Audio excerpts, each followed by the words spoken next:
আমরা তো সবাই মহাভারতের গল্প জানি, কৌরব আর পাণ্ডবদের সেই বিশাল যুদ্ধের কথা। কিন্তু আজকের আলোচনাটা একটু অন্যরকম। আমরা গল্পের ভেতরে যাব না, বরং জানব যে এই বিশাল গল্পটা তৈরি হলো কিভাবে, এর পিছনের অবিশ্বাস্য কাহিনীটা কি। চলুন সেই গল্পটাতেই ডুব দেয়া যাক। প্রথমে এই মহাকাব্যের বিশালতাটা একটু ভাবা যাক। 1,00,000 শ্লোক, চিন্তা করা যায়? পৃথিবীর অন্যতম দীর্ঘতম এই কাব্যগাথা, কিন্তু শুধু একটা গল্প নয়, এটা যেন একটা গোটা সভ্যতাকে নিজের মধ্যে ধরে রেখেছে। আর এই বিশালতার জন্যই তো এই বিখ্যাত কথাটা বলা হয়। এর মানে হলো মানব জীবনের এমন কোনো দিক নেই, এমন কোনো অনুভূতি, এমন কোনো পরিস্থিতি নেই যার ছোঁয়া এই মহাকাব্যে পাওয়া যাবে না। এক কথায় জীবনের সব কিছুর প্রতিচ্ছবি।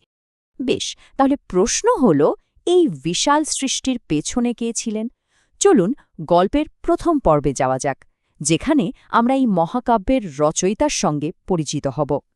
তো এই মহাকাব্যের রচয়িতা হলেন মহর্ষি কৃষ্ণদ্বৈপায়ন ব্যাস। আমরা সবাই অবশ্য তাকে ব্যাসদেব নামে বেশি চিনি। আর মজার ব্যাপার হলো, তিনি শুধু এর রচয়িতাই নন, তিনি নিজেই এই গল্পের একটা খুব গুরুত্বপূর্ণ চরিত্রও বটে। যদিও বলা হয় মহর্ষি ব্যাসদেব প্রথমে প্রায় 25,000 শ্লোকে মূল মহাভারতটা রচনা করেছিলেন, কিন্তু পরে সময়ের সাথে সাথে এর সঙ্গে আরও অনেক উপাখ্যান, গল্প আর দর্শন যোগ হতে হতে এর আকার দাঁড়ায় আজকের এই বিশাল 1,00,000 শ্লোকে। কিন্তু এত বড় একটা মহাকাব্য শুধু ভেবে ফেললেই তো হলো না, তাই না? গল্পটা মূলের মধ্যে তৈরি হওয়ার পরে ব্যাসদেব এক বিরাট চিন্তায় পড়ে গেলেন। ব্যাপারটা কি হয়েছিল জানেন? পুরো কাহিনীটা, মানে কুরুক্ষেত্রের যুদ্ধ, চরিত্রদের মনের ভেতরে দ্বন্দ্ব, গভীর দর্শন, সবকিছুই তার মনের মধ্যে একদম তৈরি ছিল। কিন্তু আসল সমস্যাটা ছিল অন্য জায়গায়। তার মাথায় একটাই চিন্তা ঘুরছিল, মনের মধ্যে থাকা এই বিশাল জ্ঞানভাণ্ডারকে অক্ষরের রূপ দেবে কে? এমন কে আছে যে তার ভাবনার সঙ্গে পাল্লা দিয়ে এত দ্রুত সবকিছু লিখে ফেলতে পারবে? কাজটা তো প্রায় অসম্ভব।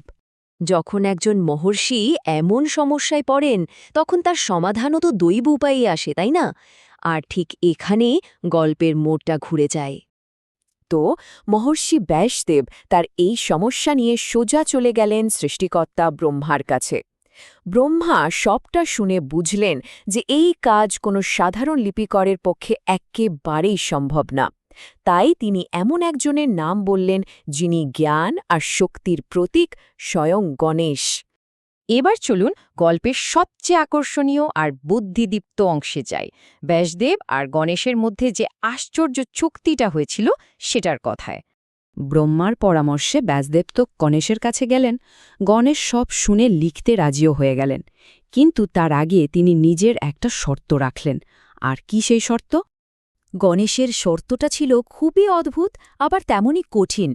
তিনি বললেন, দেখুন মহর্ষি, আমি একবার লেখা শুরু করলে আমার কলম কিন্তু আর থামাতে পারব না। আপনি যদি বলতে গিয়ে এক মুহূর্তের জন্য থেমে যান, তাহলে আমিও লেখা থামিয়ে দেব এবং আর লিখব না।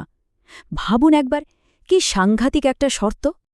কিন্তু ব্যাসদেব তো মহাজ্ঞানী, তিনি গণেশের এই কঠিন শর্তে রাজি হয়ে গেলেন, কিন্তু একটা হালকা হাসি দিয়ে নিজেরও একটা ছোট্ট শর্ত রাখলেন, যেটা ছিল গণেশের শর্তের চেয়েও অনেক বেশি বুদ্ধিদীপ্ত একটা চাল।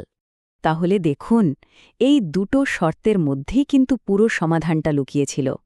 একদিকে গণেশের দাবি ছিল ননস্টপ বলে যেতে হবে, আর অন্যদিকে ব্যাসদেবের পাল্টা শর্ত ছিল যে না বুঝে একটা অক্ষরও লেখা যাবে না। জ্ঞান আর গতির কি অসাধারণ একটা ভারসাম্য তৈরি হলো, তাই না? আর ঠিক এইভাবেই শুরু হলো মহাভারত লেখার সেই মহাযজ্ঞ। ব্যাসদেব বলে যেতেন আর গণেশ ঝড়ের গতিতে লিখতেন। কিন্তু যখনই ব্যাসদেবের একটু বিশ্রামের দরকার হতো বা পরের শ্লোকগুলো গুছিয়ে নেওয়ার প্রয়োজন হতো, তিনি চট করে এমন একটা জটিল শ্লোক বলতেন যার গভীর অর্থ বুঝতে গণেশের মতো মহাজ্ঞানীরও কিছুটা সময় লেগে যেত। আর ঠিক ওই অবসরেই ব্যাসদেব তার পরের শ্লোকগুলো মনে মনে গুছিয়ে ফেলতেন। কি অসাধারণ একটা কৌশল! বেশ, মহাভারত তো লেখা হয়ে গেল, কিন্তু এই অসাধারণ কাহিনীটা কিভাবে প্রজন্ম থেকে প্রজন্মে ছড়িয়ে পড়ল, আমাদের পর্যন্ত পৌঁছালো কিভাবে? চলুন এবার সেই গল্পটা দেখি।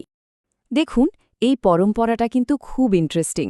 ব্যাসদেব নিজে প্রথম এই গল্পটা শুনিয়েছিলেন তার ছেলে সুখদেব আর অন্য শিষ্যদের।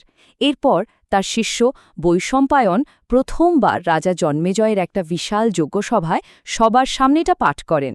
সেই সভায় উপস্থিত ছিলেন সৌতি, যিনি পরে ঋষিদের একটা সমাবেশে এই গল্প আবার শোনান, আর সেখান থেকেই এই মহাকাব্য মানুষের মুখে মুখে সারা পৃথিবীতে ছড়িয়ে পড়ে। তাহলে শেষ পর্যন্ত প্রশ্নটা এটাই থেকে যায়, একটা মহাকাব্য কিভাবে অমর হয়ে ওঠে? শুধুমাত্র কি লেখা বা শোনার মাধ্যমে, নাকি একটা আদর্শ, একটা দর্শন আর মানব চরিত্রের একটা নিখুঁত আয়না হয়ে ওঠার মাধ্যমে? হয়তো এই প্রশ্নটাই আমাদের ভাবার জন্য রেখে গেছে মহাভারত।